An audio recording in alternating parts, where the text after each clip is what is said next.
I Veneti è un popolo antichissimo, ma il tocco di storia che ne fa conoscere de Pi è la storia della Repubblica Serenissima, che è durata più di 1000 anni.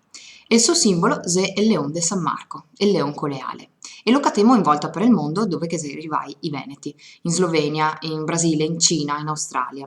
Ovviamente lo catemo anche sul suo gonfalon, il gonfalon di San Marco.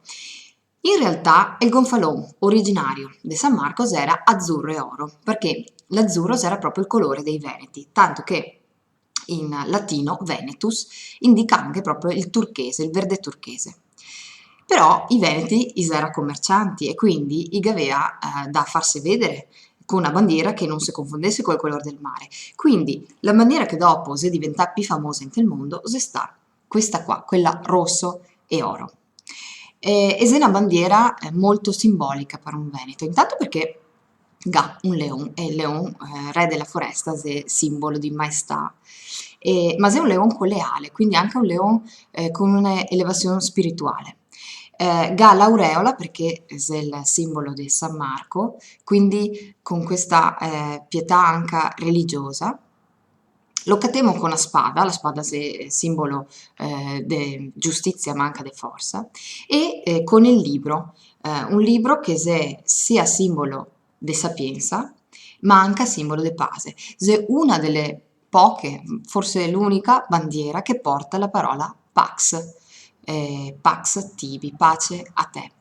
Ehm, le coette qua, quelle che si vede qua, se indica i sestieri di Venezia, i quartieri che in realtà sono sei, quindi i sestieri, uno per sestiere, e sarà fatta così perché in realtà sventolando il vento si rovinava, quindi cosa faceva? I sostituiva soltanto la parte delle coette che si era consumate.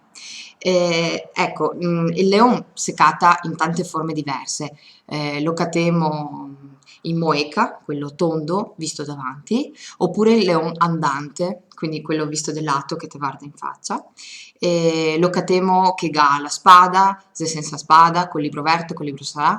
In realtà non è proprio una vera e propria codifica, anche se qualche du se prova anche a darghe una lettura. In realtà è un simbolo talmente riconosciuto che basta a se stesso, quindi bastava anche se era un sacco di varianti. Lo catemo anche con le due sate davanti sulla terra e le due sate di Drio sul mare a indicare la potenza delle Serenissime sul dominio da mare e il dominio da terra. Ecco, tutto questo per dirvi che adesso potete capire perché mi sono così orgogliosa delle mie raize venete. Vi invito il 25 di aprile, che è San Marco, invito tutti i veneti a festeggiare il proprio patrono, ovviamente con la bandiera di San Marco, e quindi auguri a tutti i veneti. Ciao!